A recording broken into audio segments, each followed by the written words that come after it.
How's it going, everybody? Welcome back to another episode of Practicalities. I am your host, MD or Miles, and I'm here with my co host and good friend, Andrew or Sen. And today we have a very special guest joining us on the podcast. We have the best Sonic player in the entire world, Sonix. Sorry, you two are just so intertwined in my mind that it just slipped out. How are you doing today, bro? I'm doing good. I'm doing good. How are you guys? I am great. I am very I'm excited. chilling. I'm chilling. Very excited to talk to you about Wi-Fi today on the podcast. But before we get into that, just wanted to take a second to remind everyone to please like, comment, and subscribe to the podcast. We're really going to try to do this every week if possible, keep it consistent with uploads. And your support helps us in continuing to do this and get more guests on and talk about things that will actually help you get better in Smash Bros. So if you value that as a resource, then please show support any way that you can. For the time being, I think that we'll go ahead and just jump right into it. Sonix, you are obviously pretty infamous for being like the Wi-Fi grinder right now. I'm obviously in Ryuga Court and we play from time to time, but I've seen you pretty much every day at all hours of the day, fiending for games, looking for specific matchups and practice and stuff like that. And it makes me think of a time before you had access to a practice resource like Ryuga, because we obviously didn't always have that. I'm really curious what role Wi-Fi has played for you in your career so far, even in like the Smash 4 days, what it looked like when you were just getting started out, how much Wi-Fi you played, how you used it. Ooh, that is it's a good question. Um, well, I started playing Smash 4 like you mentioned. I wasn't always in Ryuga Court. I mean, Ryuga Court wasn't always a thing. So the way that and that being said, I was also just worse. So I didn't have the access to top players or good practice that I do today. And basically, back then, my practice just consisted in Anthers ladder, or just entering a bunch of Wi-Fi brackets, and it was a lot of trial and error. It was like I would play, um, I would play a lot of people. I would just play anybody. Even to this day, sometimes I'll still go ahead. Like you'll see me ask on Twitter, like, hey, like if I lose a matchup, I'll be like, yo, any X character players want to play as long as you can do these things that I'm currently struggling against or trying to get consistent against. You're good. Those So I tweets are did a similar awesome. thing. I'm glad you like them. Uh, that's kind of what I did back in the day as well. Like I would um I would go in character discords, especially because I would like struggle. Like I would play offline, of course, in region in Dominican Republic, and I would struggle against certain matchups, and I would just go to the character chords, which was super helpful back in the day. I don't know how it is nowadays, but I would do that. I would just also just go to Smash boards and read threads like, okay, how to beat this character, or how to get better at the game, and then I would apply that by practicing with random people on the discords. Like I would just be like, hey, does anybody want to play? Or I would just be like straight up just like host, and then someone would host and we would play. um and then from there I kind of just I've always used Wi-Fi as a tool to improve.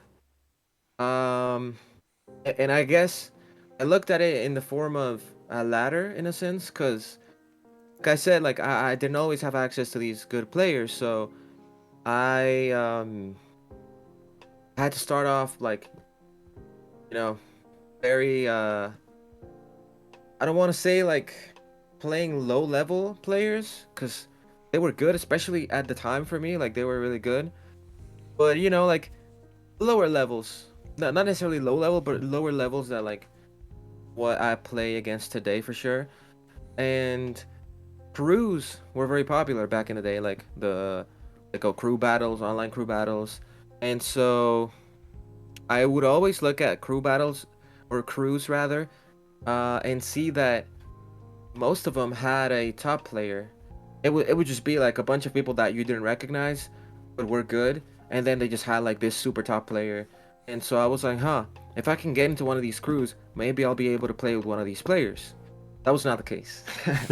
But but at the very least, I did manage to play with more people, and I managed to practice on matchups that I was not good against. So I think that's like how it started, and then from there on, I would just keep practicing that. But more than that, I think the thing that helped me improve the most, obviously, like Wi-Fi is where I would test these things, but it was the fact that I would constantly watch videos of like either myself and see how I could improve on when I did have VODs, of course. Um, but I would also just watch a lot of like top Sonic player VODs and just try to emulate what they did and understand, why did this work, why did this not work, and just try to emulate that and see, like, even look at like, oh, okay, well, they did win this game, but how could they have like two stock their opponent, for example, back in Smash 4, right? Like, how could they have two stock them? And then I would apply that onto my play, and then on Wi-Fi, I would just practice it. Granted, it was not the same because Wi-Fi has always been worse. It's always had delay or more delay compared to offline, but I would try to do it and to emulate those things. And if I did it, if I was able to get it on Wi-Fi consistently, then I knew that offline was gonna be a much easier transition. And so that's kind of how I treated it. Yeah, Gotcha. for sure. There's actually something I had to ask you right away. You were talking about it and how you didn't have immediate like top level access to things all the time when you're starting out, like most people. Uh, and how you've had a lot of experience doing different things like ladders, long play sessions with people of like specific characters, maybe short play sessions like best of fives with stuff, and like grind servers. You know, now you have Ryuga Cord. Uh, do you think that it was kind of cumulative, like having all of those resources put together? They're like testing, helping you test different things. Because recently, I've started to give more weight to like the significant differences between a long play session and a short one. About how it feels like they're two different worlds almost. How much weight do you think there is in the differences between things like short play sessions, best of fives with random people, grinding a long matchup for like maybe multiple hours, and even like Wi-Fi brackets, because that's like a world I'm not as familiar with. But in the case of people like you, Spargo, even Nicole and Mia over there, they have like a ladder. These like high pressure, matchmaking systems seem to have some kind of impact beyond just grinding the game online. Um, I don't really, for me personally, I'm a very competitive person, so like I'm not one to treat one or the other lightly or more lightly than Mm-hmm. whichever other form of practice. Like I'll try to win. That being said, what my goals are going to be on each of the different methods of practice will heavily depend on what my previous performance was like. Like for example, if well, I'll just use the Watch the Throne example. For instance, after Watch the Throne, like I noticed, I was struggled with Cloud. I was like, dude, like I forgot the Cloud matchup. Like, what do I do? And so I I started just playing with as many clouds as possible, just to see, like long play sessions, like you said, and just like ask them questions like, okay, like why did this work? Why did it like?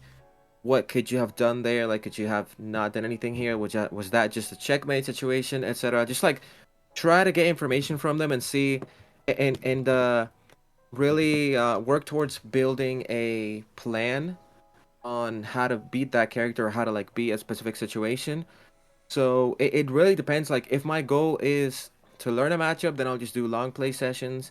I'm not really gonna care about the result because I know like, oh, okay, I'm just learning, like I'm just experimenting with things to apply in bracket or to get a solid foundation for bracket. But if I'm not one to really do short play sessions like that, just because, well, I think they can help. At least in my opinion, if it's not bracket, it's more so a thing to just boost your ego. So I'm not really one to just do that. Like I'd rather just practice and just try to get better and just play as much as I want and can, of course, before ending the session short, and just to, like, really understand, like, okay, I am, like, let's say, because I think that the more you play someone, or whether it's a matchup you're struggling against, whether it's specifics, like, let's say you're struggling to let trap, the more you play someone, the more the more situations come up, of course, and the more scenarios and the more interactions. And so I want to get, like, I always try to get the full picture of a matchup, or just like the game and the interactions between your character and your opponents. And so I like doing long play sessions better than that, better than short play sessions. Um, but as far as bracket goes, bracket is just like testing what I learned or what I've been practicing uh, in those sessions, in those grinding sessions, in those character matchup grinds, or just overall practice with a goal in mind.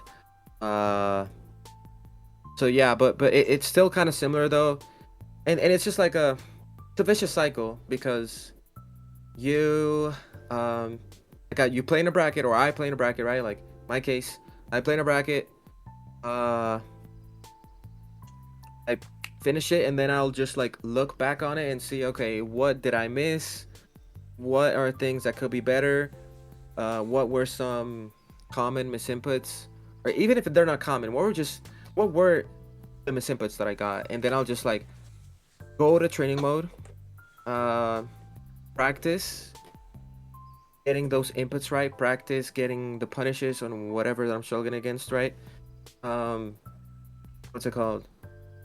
And then once I hop in a match, and then like once I feel ready, or once I've labbed or practiced enough, then I'll be like, okay, it's time to get back on the game. It's time to get back against actual players, and then I'll play, and then I'll notice those things coming into place. Sometimes it'll be a fast. Sometimes it'll be fast, like I'll get it quickly. Sometimes it's a slowly but surely type thing. But I know that I'll get there nonetheless. And then after I've practiced it, after I've I guess proven to myself that I can get these things. I've understood how to perform these inputs, or how to punish these things, these moves, these interactions that come up. Then in bracket, I just do those things without thinking. So like, training mode is to get my execution down. Uh, Wi-Fi practice is, or bracket, no, no brackets. Wi-Fi practice is to get my, or rather test my execution, and then the bracket is to just further work on that execution, but also see if there's anything new that comes up.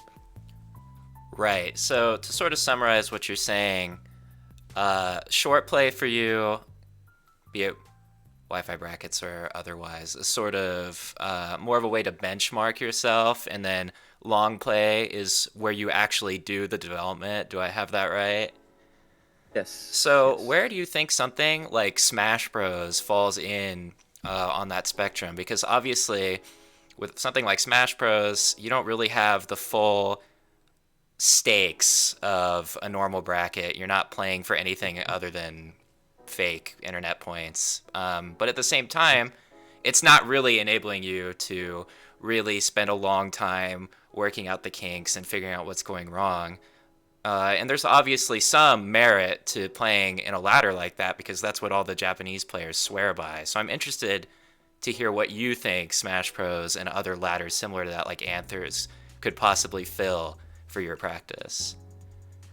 Um, kind of hard to say, because I think, and also looking back on Anthers, I think that you can use those things as a bracket simulation, kinda. I think that's the best way to go about it. That being said, there's I don't know. I feel like you need to treat lightly with Smash Bros and just like ladders in general, because I feel like sometimes people will take it way too seriously. Like, I'm guilty of that, especially back in the day. Uh, Like I would take it very seriously, and I feel like it can also just either again like it can either boost your ego or just like bring you down and make you question yourself, make you question your play. And at the end of the day, like you gotta remember that it's Wi-Fi. Like you're just trying your best out here. Whether something works or doesn't work, it's it's probably gonna be easier offline. Like no matter what. Um, Now with that being said, I do think that it is it's a good resource to have. Like it's something that you can use if you want to test, let's say, your mental. Like let's say you've been trying to get less tilted, or you're trying to keep a positive mentality and recompose yourself if you get tilted. Like Smash Bros is the way to go. It's a good way to test that. It's a good way to practice your mental. Um, Other than that, I think that you're better off just practicing like just regular Wi-Fi long play or short play sessions. Right. Especially since there's no reward either, because it's like, yeah, technically brackets are similar to that.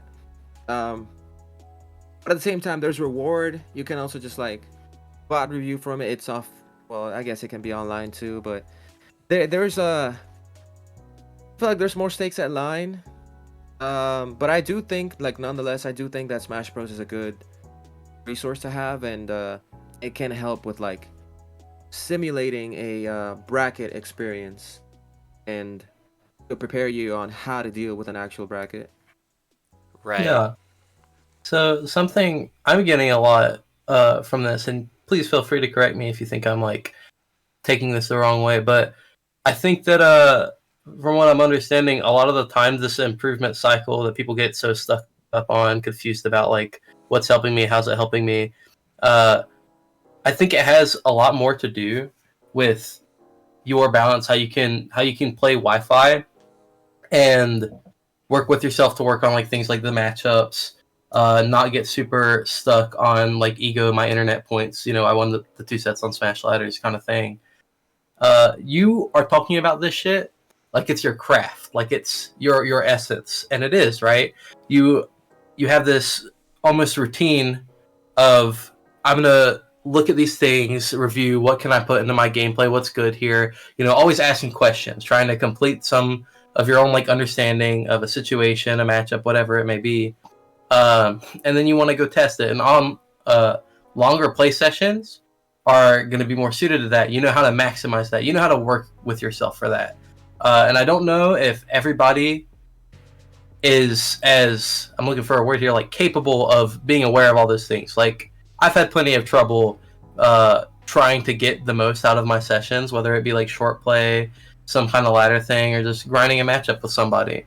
And I'll get stuck on what am I doing wrong. I had like this idea like, oh, short play sessions are actually for me, because in long play sessions, you know, I'm going to get focused on what this guy is doing, and I'll be focused on like winning the session. But you know, in retrospect, it's less of the short play, long play, and it's more of, oh, I'm trying to win here. You know, I'm trying to get this over with almost. Whereas you were talking about the situation with, I want to actually see it all. I want to be as familiar with everything here as I can be. I want as many things to signal to me later in bracket of like, oh, I know how to do this thing actually. I've actually already practiced this thing. I get it.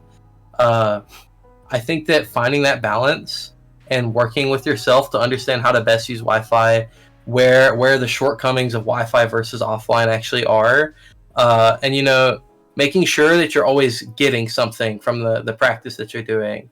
So to form this into like a question, how do you think your like focus when you're playing online? What shifted it? What happened in your mentality for you to be playing and know the things that you're looking at and not get flustered at like the execution?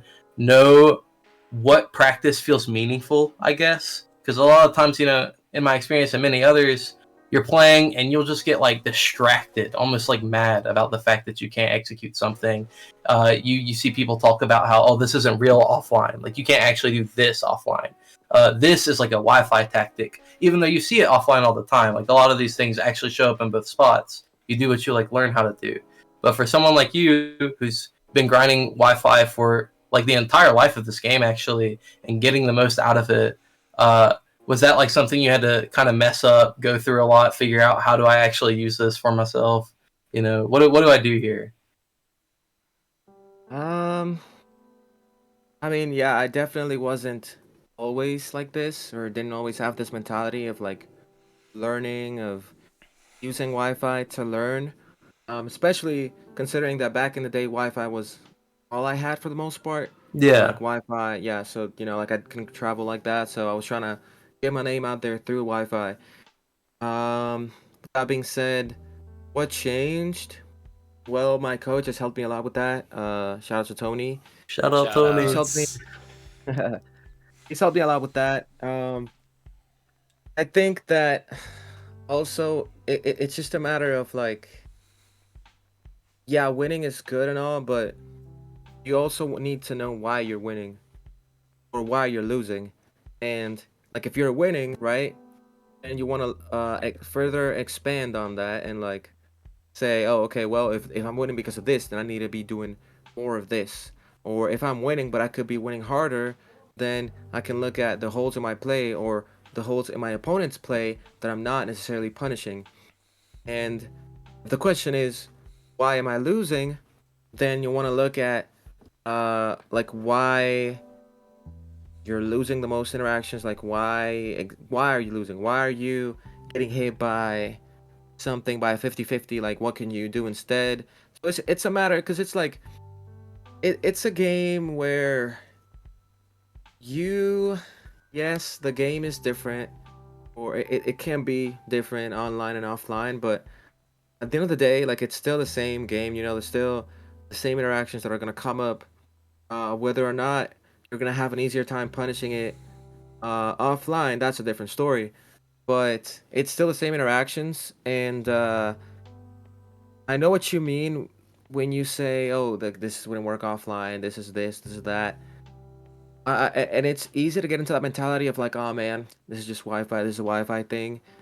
But at the same time, I feel like with the resources that we have nowadays, I feel like Wi-Fi is a bit closer to offline than before, and there's really like no excuse. Granted, there's some things that you can say, oh well, yeah, this is just a Wi-Fi thing. Like if it's like a frame perfect input or something that's close to a frame perfect input or punish, then yeah, like that's fair. But I think you should still try to punish it and try to look past the frustration to get better for the sake of being able to execute it correctly offline. That makes a Be lot of open to it. sense. Um, I you were talking about frustration in your practice and avoiding that by sort of detaching yourself and looking at it from more the perspective of uh, this is strong, this is weak, what can I do in this scenario regardless, and sort of removing the the tinted glasses that Wi-Fi gives all of us.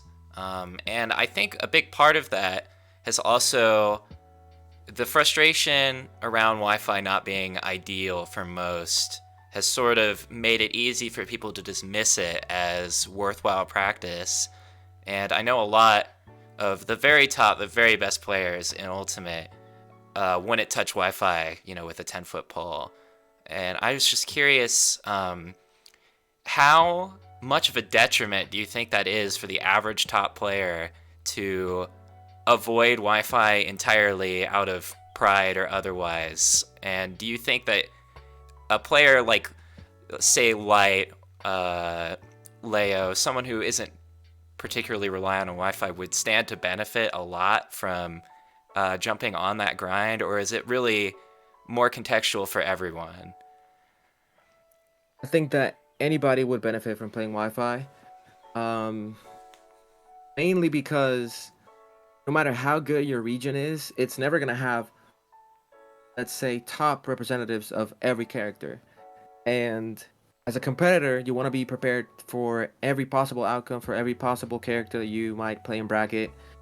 You want to make sure, like, you don't want to get cheese. You want to stay consistent, right? And Yeah. I think Wi-Fi is a great way to build that consistency, because yes, like okay, you're good offline, you you have people to practice with, but if it's the same two people, like let's say I'm playing I play with, I don't know, two Sonic players every day, like Wrath and Ken, for example. Like they live near to me or whatever, and I'm like, okay, this is really great practice. They're both really good players, but they're Sonic players at the end of the day. Like I'm gonna be really good against Sonic, and I'm probably not gonna lose to any Sonics. But there's 86 other characters in the game that I need to be ready for. And as good as your execution may be, and your, I guess, the precision in your inputs may be, if you're not ready to punish a specific interaction that comes up in a specific matchup, then your practice is futile. Like it's not going to pay off in the ways that you might think it will, and you're just selling out. Like you are doing yourself a disservice by not practicing Wi-Fi, no matter how good you are. For sure. Yeah, I think Wi-Fi is kind of just like the main practice for most people, especially like nowadays, especially over COVID. Even people who like live in power regions, it feels like they gain a lot from focusing on Wi-Fi, mainly for things like you said, like not only can you find top level players or kind of the level that you need if you're not there to play against on Wi-Fi, but you're not gonna run into like Duck Hunt Dog and Mega Man and Pac-Man like just in your region. You need all of these guys. They show up. Uh, I think I actually had another question for you that was kind of about when you go to tournaments and how you handle going from online to offline. Does that actually is it like significant for you? Do you take time to warm up offline, change like how you feel, like literally execution wise in the game, or is it less of a big deal and you're just focusing on like the actual actions you need to take, the notes in a matchup or something? Like, do you think it's important to get back to offline before like a tournament or something? Absolutely, and I think Okay. it's very important, and that's part of the reason why I always. Because the thing is, you should be practicing on Wi-Fi, yeah, but you should also be warming up offline. Like, no matter how much Wi-Fi I have to play or how much Wi-Fi I've played, I always start the day off with 30 to 45 minutes of training mode practice, and finish the day off the same way. Just to, like, make sure that my offline inputs are crispy. And at tournaments, um, it's not that hard of a transition because I do these things. Like because I'm always in training mode. I'm always practicing. I'm always practicing my execution, my inputs. Uh, but if I feel like I'm missing something because it's like, oh, it's Wi-Fi, um, then I'll just warm up offline for a while, and eventually like I get the feel for it and I feel good again. But it doesn't take that long, and it's not really that it's not that big of a jump. I think it's harder to adapt from offline to online than it is from online to offline. But you do feel that they go hand in hand. Ideally every player is using good time in both online and offline. Makes the Yeah. biggest difference. Okay. So, we've spent the majority of the podcast talking about all of the benefits of Wi-Fi. I'm interested to hear what you feel the shortcomings of it are and things that really Wi-Fi just can't act as a substitute for, if anything. Is there anything that you specifically think offline practice is mandatory for? Uh, I'm trying to think. I think that. Oh man. I think that offline practice is mandatory, or just some sort of offline. Yeah, like whether it's like practice or bracket, I think it's mandatory, especially if you're trying to be serious about competition in Smash. It's the fact that crowds are a thing, and you're gonna have crowds cheering for or against you. If you're somebody that's coming from Wi-Fi, like, gotta be ready to have almost everybody cheer against you for the most part because you're not gonna be known like that. Uh, so I think that's something that you have to be ready for. Um, that and also there's certain moves or certain interactions that require a very precise timing on the punishes, and for that, I think the offline practice is essential. Like let's say certain moves that you can only punish with a footstool out of shield or something, like footstool down out of shield or something like that, or maybe parrying it. Like those things are gonna be easier on Wi-Fi. That being said, I do think it's still possible. I mean offline, sorry. I do think it's still possible on Wi-Fi, but it's just gonna be harder, of course. But then again, like I mentioned earlier, if you're able to do it on Wi-Fi, it's gonna be a breeze offline. So Yeah. Sure. really, I think the only real shortcoming is the fact that because you're playing Wi-Fi like at the comfort of your own home, right? You are a lot more comfortable than you would be offline because it's like you're at a different environment. You're not at home. You're gonna have people behind you. You're gonna have people watching. Like it's a completely different environment. It's more competitive. You can almost like feel the pressure in the air. Um, so I think that's the one thing for sure. And so, would you say that your experience, because obviously you regularly compete in Coinbox and other Wi-Fi tournaments that randomly get the huge pots, would you say that that is a significantly different experience for you than playing at an offline major? Uh, Nowadays not so much, but sometimes it does kind of feel that way. Like no matter how much you try, like oh well, let me just try to make it feel like I'm playing from home. You can do that, and I've managed to do that, but there are certain things, certain external factors that are just not gonna be the same no matter what. You can make it feel the same with enough meditation, enough mindfulness, and enough self-awareness, but initially because you lack that experience, it's not going to be possible to make it feel the same.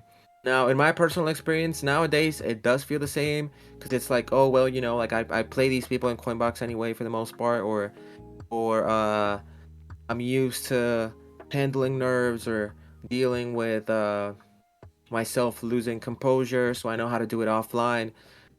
But ultimately there's other things that you got to get used to, like at majors for example. The food is not gonna be the same as home, obviously. So that's something you gotta prepare for in advance because you don't want to get there and then just be like, oh man, I don't know what to eat.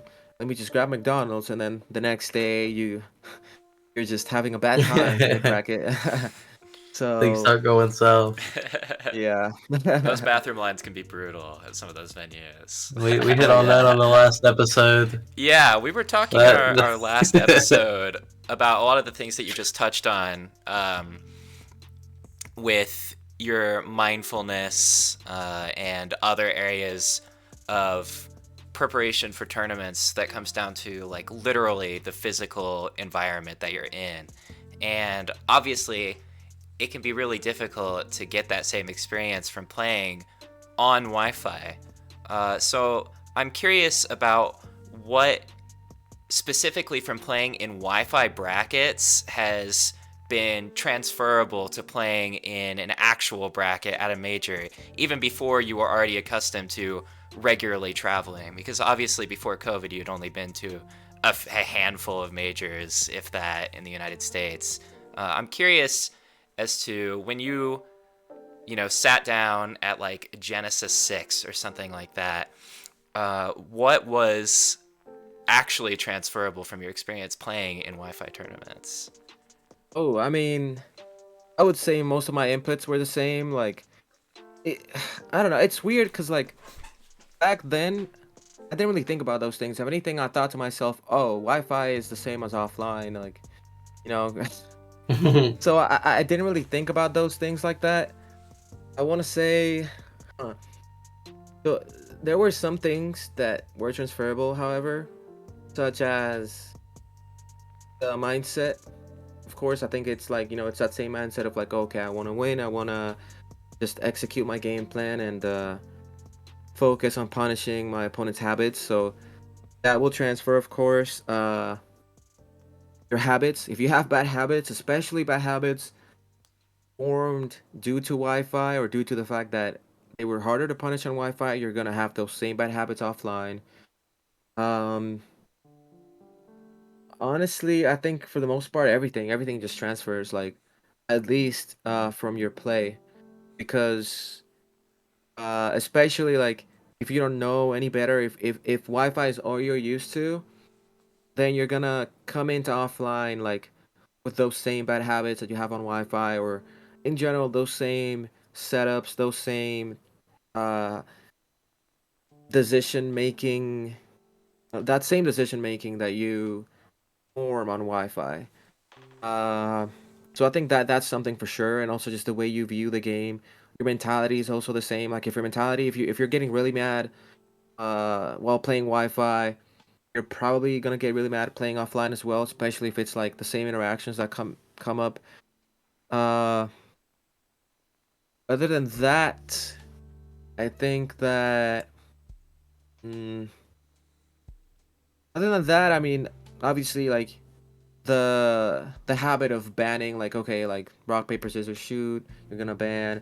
I ban too. Like you get used to that environment in a sense, and just like get used to playing other people, and that feeling of playing against someone else, and that competitiveness. Yeah, but yeah, I think that those are the main things that you can really transfer over. Aside from that, everything else is just gonna be different, but it's mostly gonna be external factors. However, your play, if you're coming from Wi-Fi and mostly Wi-Fi to your first like offline major and whatnot, is gonna be uh very similar. Sure. Mhm. And so to sort of bring that into the point, the main thing that I was curious about here is, let's say you're a theoretical average player and you live in a power region, you have regular access to locals, regionals pretty frequently, good enough Wi-Fi that you can play in grind servers, and are capable of going to majors. Do you think even amidst all of that, it's still beneficial and worthwhile to participate in Wi-Fi brackets like Coinbox and such, or does it just become redundant at that point? I think it's still beneficial just because you never know what matchups you're gonna run into that you wouldn't normally offline, and you might also get the chance to play like really good players and see how you feat against them, how you match up against them, and maybe learn from that, and maybe even like ask them for advice and get advice on how to improve your own play. So I think you can definitely benefit from that. Yeah. So That's a really no such thing as too much experience in this circumstance. Oh no, absolutely not. I think that like the more experience, like you'll never be punished for being over prepared, but you Right, can be punished for being under prepared. right. That's a great point.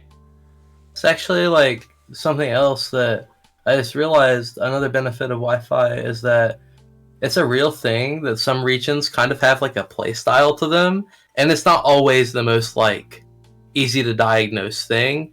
But for example, I've played people from Virginia, and they do generally have like this more defensive, turtley style than the people that I played in like tri-state. Tri-state's like jumping, they're trying to make things happen. They're very uppity kind of, right?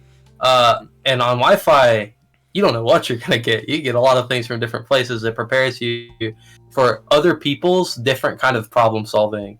Where I don't think that you would get as much of that when you're only playing from your own region, where everybody's like learning from each other in the region. It doesn't spread as much.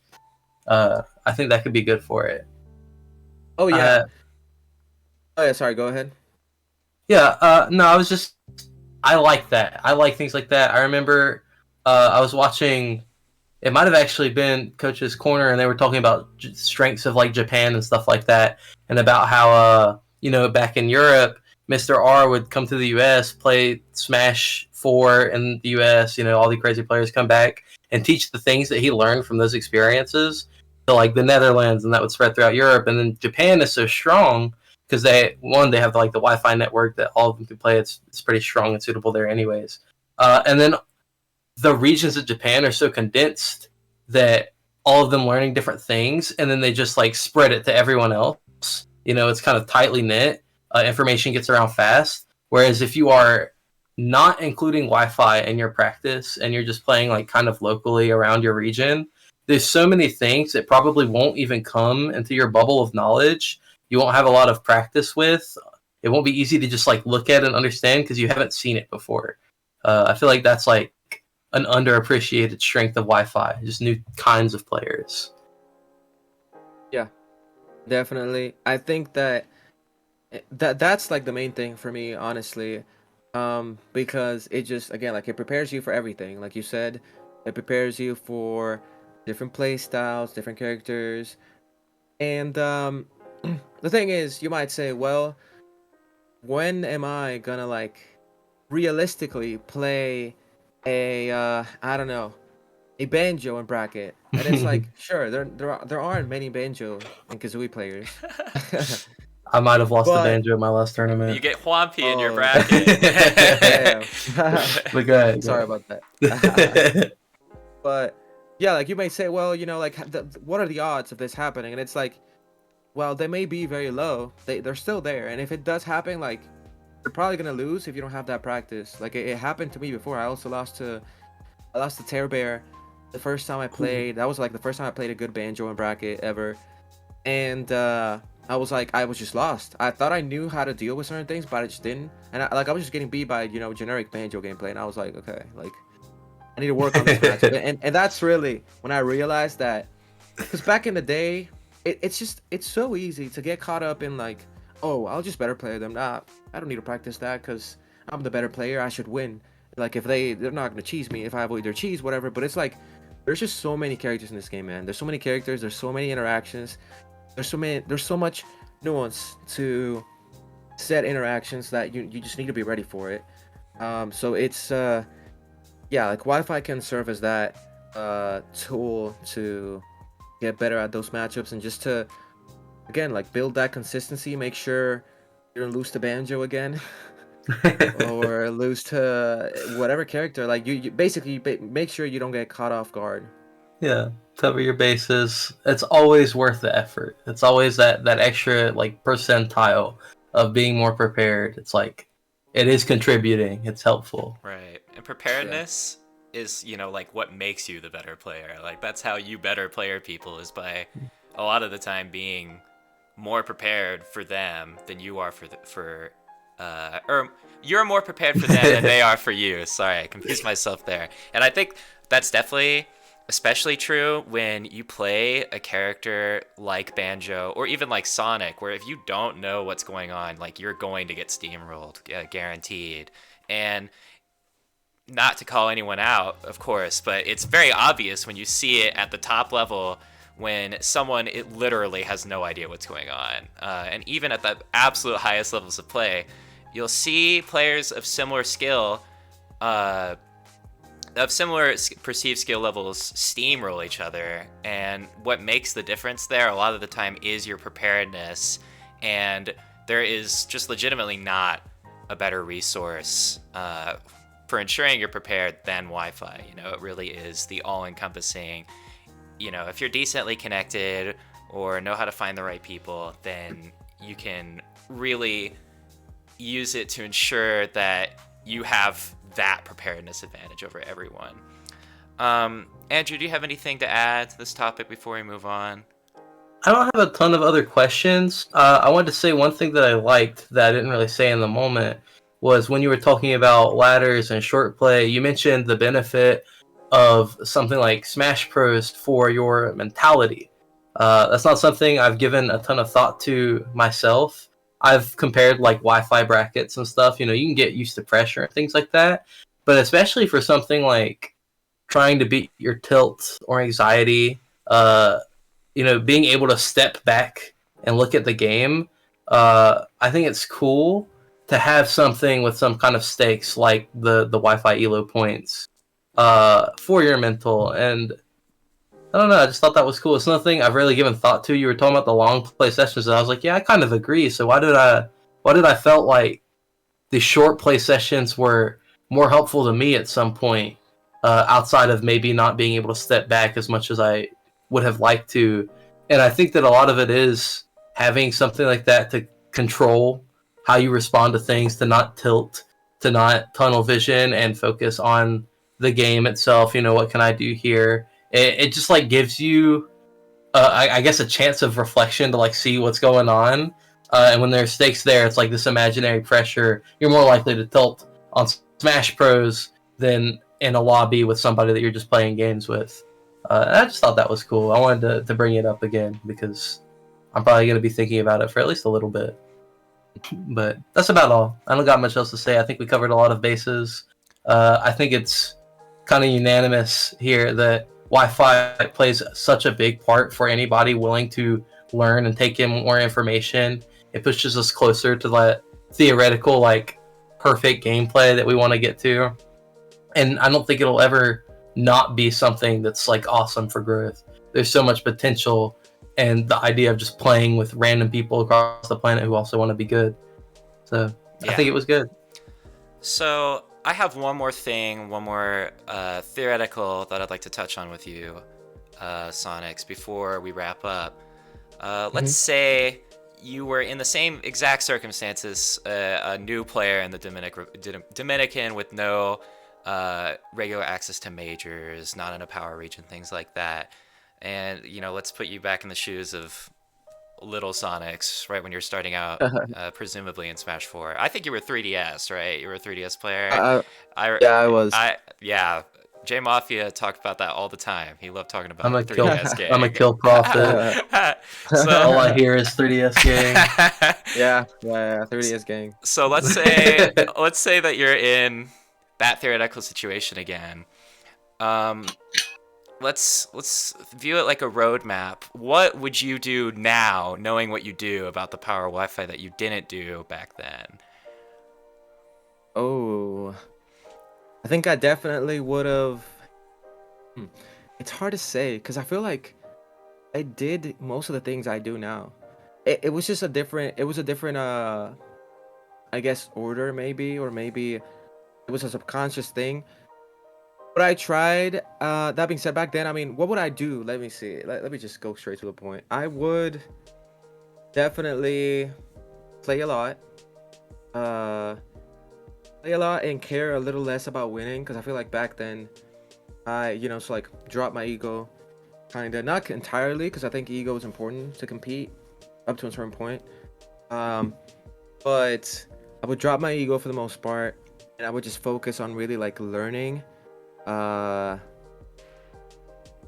would ask for advice against anybody, like which I kind of already did. Like I remember back in the day, I would like beat people and still ask for advice, and sometimes they'd be like, "Bro, you literally just like beat me, like you owed me, bro. What do you want from me?" I'm like, "Dude, like, I'm just trying to get better." But I would always ask people for advice. So do that. Again, same thing of like just hopping into character discords if I have no access to specific top level character reps. And definitely something that I didn't do back then, at least not for the most part. I would definitely VOD review more, even like Wi-Fi practice. Because I would VOD review the offline sets, but I think VOD reviewing Wi-Fi practice, especially considering that I've seen a lot of success in doing it now for this game, I think it's very valuable. So I would do that. I would VOD review that. Just same thing. Look at what the holes in my play are. Like maybe a common habit that gets punished by multiple players and just like makes it up a little more. Maybe something that I don't know how to punish yet in a specific matchup. I would learn how to do that. Also, just what else? And then just keep entering Wi-Fi brackets. Keep going to offline tournaments, even if it's just small locals, and just keep building myself up from there. And try. So something that I forgot to mention that I also did a lot, and I think it's very helpful is I don't think it's as common these days, but I would hop on top players' streams, and whenever I would just try to snipe them whenever they would be doing viewer battles. And yeah, I was one of those people. I would always like join the list, like just like try to join immediately and play them, That's the and just like cosmos. yeah, just like test how my skill matched up against theirs. Number one, number two, I like sometimes I knew I was just gonna get destroyed, but I would at the very least get advice from it. Like I would ask them like, what do you think? What do you think I should work on? And they would tell me, okay, you should do this or that, and I would be like, okay, and then I would just work on that, and then just keep repeating the same cycle, just practicing, a lot of labbing, a lot of execution, practicing, and I think that overall the most important thing is to enjoy the process, like genuinely. Like I know it's very cliche to say like, oh, you have to enjoy the process, yada yada, but genuinely like enjoy the process and be patient.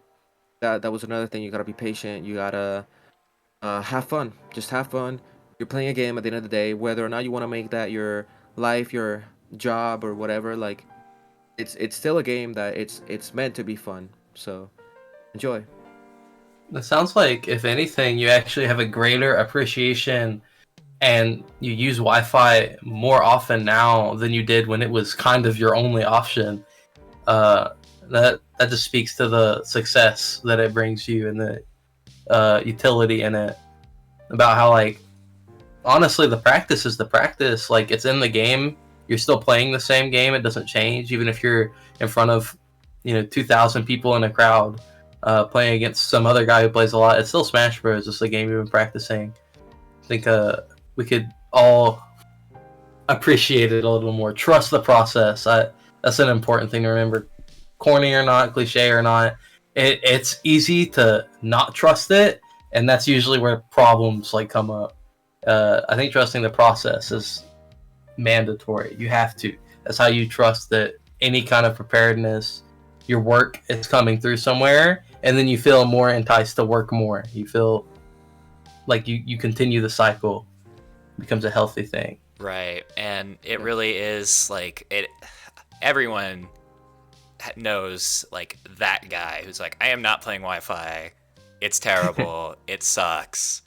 I'm not about that. I don't have the mental fortitude for it. And just want to use the our hour-long podcast as sort of an "I told you so" because the number 4 player in the world is a fucking Wi-Fi demon. So if you're not doing that and you take the game seriously, you are sincerely doing a disservice to yourself, and I think we are all in agreement there.